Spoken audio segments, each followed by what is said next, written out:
আচ্ছা যে ওরে ওই ডাক্তার যা যা দিয়ে অপারেশন করে ওর প্রায় সব কিছুই নাপিতের দোকানে আছে, ওরে নাপিতের কাছেই নিয়ে যায় ডাক্তার যেহেতু ছুটি দিয়ে গেছে। কথা সত্য তো? কথা সত্য না? ডাক্তার যা যা ব্যবহার করে, কাছাকাছি কাটাকাটি যা যা করে, নাপিতের দোকানে সব আছে না? নাপিতের দোকানে সব আছে। তো রুগীরে লইয়া আপনার নাপিতের দোকানে গেছে, তো নাপিত তো পুরো থতমত খায়া গেছে যে আমার কাছে আসছে, কি সমস্যা। তো সে হাত পাও চিপ্পা চাপ্পা কাটটা কুটটা মোটামুটি একটা মানে বান্ধা বুন্ধা দিয়ে দিছে আর কি। তো ওই লোক কদিন পরে আসলে হাঁটতে টাটতে পারতেছে মোটামুটি, পড়ে গেলেও। এখন নাপিতের তো ব্যাপক সুনাম। এখন যেই অসুস্থ হয় সে আর ডাক্তারের চেম্বারে যায় না, সে নাপিতের দোকানে যায়। ওখানে চুলও কাটায়, ডাক্তারিও করে, নাক কান গলা বিশেষজ্ঞ যা যা লাগে সব নাপিত করে। ডাক্তার ছুটির পরে ফিরে আসছে, আচ্ছা দেখে এখন তো রুগী নাই, সব নাপিতের দোকানে। এখন ডাক্তার চিন্তা করতেছে কি করা যায়। ডাক্তারের এক বুদ্ধিমান বন্ধু আছে, সে বলল যে সার্জারির উপরে যে মোটা বইটা আছে, যে লেখা থাকে যে কেমনে সার্জারি করতে হয়, ওইটা নাপিতরে দেওয়ার জন্য। এখন নাপিত পরের দিন ওই বইটা দেওয়ার পরে এখন দেখি পরের দিন আর নাপিতের দোকান খোলে না। 2 দিন 3 দিন হয়ে গেছে, নাপিত দোকান খোলে না। কি ব্যাপার? বলে যে স্যার ধারা মুখস্থ করতেছি। বুঝছেন না? এখন সারাদিন আপনারা পার্লামেন্টে কি দেখতেছেন? নাপিত যখন ডাক্তার হয় ওর খালি ধারা মুখস্থ করা লাগে। এ খালি দেখবেন আর্টিকেল কয়, খালি অনুচ্ছেদ কয়, খালি ধারা কয়, কিন্তু ওই আলোচনার ভিতরে মানুষ নাই, জনগণ নাই, 24 নাই, গণ অভ্যুত্থান নাই, আমার 1400 শহীদ নাই। এই নাপিত সংবিধান বিশেষজ্ঞরা হচ্ছে বাংলাদেশের আকাঙ্ক্ষার সবচেয়ে বড় সংকটে পরিণত হয়েছে এখন। অতএব আমরা চাইব যে বাংলাদেশ রাষ্ট্রের এই পরিবর্তনের ধারা যদি অব্যাহত রাখতে চায়, তাহলে আমরা বোধ করছি সংবিধান হচ্ছে একটা মিনস, একটা টুলস। সংবিধান কোনো স্বপ্ন আকাঙ্ক্ষার বেরিয়ার না। বিপ্লব সংবিধান তৈরি করে, মুক্তির লড়াই সংবিধান তৈরি করে, গণ অভ্যুত্থান সংবিধান তৈরি করে। সংবিধান দিয়ে গণ অভ্যুত্থান হয় না। যদি হয় তাহলে 72-এর সংবিধান মোতাবেক আমরা সবাই, আপনারা সবাই কিন্তু রাষ্ট্রদ্রোহিতার আসামি না? 7 খ মোতাবেক কি আমরা সবাই এখন রাষ্ট্রদ্রোহিতার আসামি না? কই থাকার কথা? কই আসি? কই থাকার কথা? তো আসেন কই? তাহলে 72-এর সংবিধান কই? তাহলে যেইটা দিয়ে আপনি এত গর্ব করতেছেন, ওইটা দিয়েই তো আপনার কয়দিন পরে ফাঁসির রায় হবে, এটা বোঝেন কিনা? তো সেই জায়গায় আমরা বোধ করছি যে আমাদের স্বপ্ন, আমাদের আকাঙ্ক্ষাটার জন্য একটা নতুন দলিল লাগবে। এই দলিলটার নামও সংবিধানই হবে, কিন্তু এই সংবিধান আগের অথবা আগামীর কোনো সংবিধান আমার স্বপ্ন আকাঙ্ক্ষা তৈরির কোনো বাধা, ব্যারিয়ার হইতে পারবে না। এটাই হচ্ছে আমাদের এই জেনারেশন গণ অভ্যুত্থানের তরুণ তরুণীদের যে নতুন বন্দোবস্তের দায়, সেই দায় ও দরদের রাজনীতির জায়গা। প্রায় দেখা যাবে যে আমার ইতিহাসটা শুরু হয়েছে 1971 সালের 7ই মার্চ এবং শেষ হয়ে গেছে 16ই ডিসেম্বর। এই 9 মাসের মধ্যে আমার ইতিহাসটাকে বেঁধে ফেলে বলা হচ্ছে, একই লোক যারা এই বয়ানটা তৈরি করছে তারাই আবার বলছে 1000 বছরের শ্রেষ্ঠ বাঙালি, অবিসংবাদিত নেতা। শুনেছেন না আপনারা এই শব্দগুলো? তাহলে আমার ইতিহাসের বয়স 9 মাস, কিন্তু ওই 9 মাসে যিনি পলাতক ছিলেন, বিদেশে নির্বাসিত ছিলেন, তাকে বলা হচ্ছে আবার 1000 বছরের নেতা। তাহলে এটা কন্ট্রাডিক্টরি হয়ে গেল না? প্রপোজিশনটা কন্ট্রাডিক্টরি প্রপোজিশন হয়ে গেছে। তাহলে সেই কন্ট্রাডিকশনের মধ্যে আমার জাতি কোথায়? দেখেন জাতি কারা?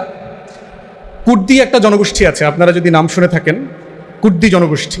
এইটাকে ব্রিটিশ এবং ফ্রেঞ্চ কলোনিয়ালিস্টরা 4 টুকরা করে 4 দেশে ভাগ করে দিয়ে আসছে। 1 টুকরা হইল ইরাকে, 1 টুকরা ইরানে, 1 টুকরা তুরস্কে, আর 1 টুকরা হইল সিরিয়াতে।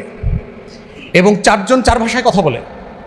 ইরাকি কুর্দিরা হচ্ছে আরবিতে কথা বলে, ইরানি কুর্দিরা হচ্ছে ফার্সিতে কথা বলে, তুর্কি কুর্দিরা হচ্ছে তুর্কি ভাষায় কথা বলে, এবং সিরিয়ান কুর্দিরাও আরবিতে কথা বলে।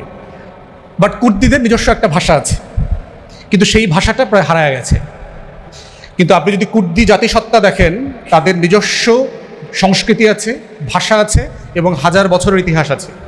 আমাদের মুসলমানদের ইতিহাসে আমরা প্রায়ই সালাউদ্দিন আইয়ুবীর কথা বলি, যিনি এই ক্রুসেডারদের থেকে বাইতুল মুকাদ্দাসকে আবার নতুন করে বিজয় করেছিলেন প্রায় কয়েকশো বছরের অকুপেশনের পরে। তো সেই জায়গাতে তার কি রাষ্ট্র আছে? কুর্দি জনগোষ্ঠীর কি রাষ্ট্র আছে? তার নিজের কিন্তু রাষ্ট্র নাই, কিন্তু সে একটা জাতি কিনা? সে একটা জাতি না? আমাদের বাড়ির পাশে আছে হচ্ছে তামিল জনগোষ্ঠী আছে। ভারতের দক্ষিণাঞ্চলে তামিলনাড়ু একটা প্রভিন্স আছে, স্টেট আছে। শ্রীলঙ্কাতে আছে বিশাল তামিল জনগোষ্ঠী আছে। এই তামিল জনগোষ্ঠীরও 1000 বছরের ইতিহাস আছে, কিন্তু তার কি রাষ্ট্র আছে? তামিলদের কোনো রাষ্ট্র নাই। তাহলে চিন্তা করে দেখেন যে জাতি আছে, রাষ্ট্র নাই। আমার দেশের সংকট হচ্ছে আমার রাষ্ট্র আছে, কিন্তু আমরা এখনো জাতি হয়ে উঠি নাই। কিন্তু এর মানে এটা না যে আমার জাতিসত্তার ইতিহাস নাই, আছে। কিন্তু জাতিসত্তার ইতিহাসটা এত ডাইলিউটেড হয়ে গেছে, এত বেশি ডিভাইসিভ করে ফেলেছে, এই ইতিহাসের কিছু অংশকে গ্রহণ করা এবং কিছু অংশকে ফেলে দেওয়া, হারিয়ে দেওয়া মধ্য দিয়ে যেটা হয়েছে, এটাকে সবটা মিলিয়ে একটা জাতি করবার যে চেষ্টা, সেই চেষ্টাটা এই ভূখণ্ডে হয় না, এই ভূখণ্ডের নেতারা করেন নাই। এই জন্য 47-এ দেখবেন যখন ব্রিটিশরা চলে যায়, যখন নতুন এই কলোনিয়াল ইন্ডিয়াকে ছেড়ে দিয়ে, তখন ক্যাবিনেট মিশন প্ল্যান যদি দেখেন, তার পরবর্তীতে ABC যে প্ল্যান ছিল, তার পরবর্তীতে একটা অবিভক্ত স্বাধীন বাংলা হবারও পরিকল্পনা ছিল। যে আজকের যে অংশটা পাকিস্তান, এই অংশটা পাকিস্তান থাকবে, মাঝখানের যে অংশটা মোটা দাগে হিন্দু মেজরিটি জনগোষ্ঠী, তারা ইন্ডিয়া হিসাবে থাকবে, আর আমরা যারা বাংলা, অবিভক্ত বাংলা, পুরোটা মিলে একটা অবিভক্ত বাংলা রাষ্ট্র হবে। এইটার একটা প্রস্তাবনা ছিল।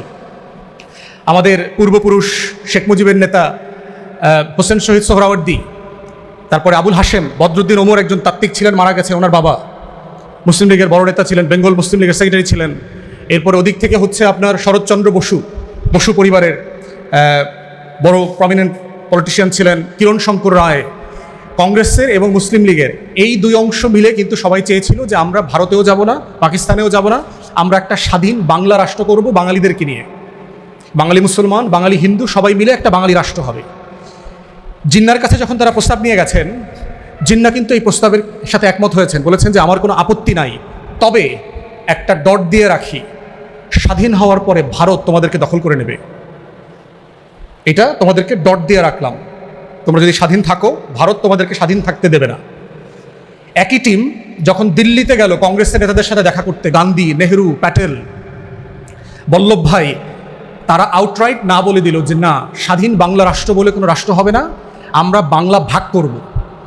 আপনারা যদি মনে রেখে থাকেন যে ভারত পাকিস্তান ভাগ হওয়ার বেসিক প্রিন্সিপালটা ছিল কালচারাল এবং রিলিজিয়াস আইডেন্টিটির জায়গায়, যে মুসলিম মেজরিটি স্টেটগুলোকে নিয়ে একটা রাষ্ট্র হবে, মুসলিম হিন্দু মেজরিটি স্টেটগুলোকে নিয়ে আরেকটা রাষ্ট্র হবে।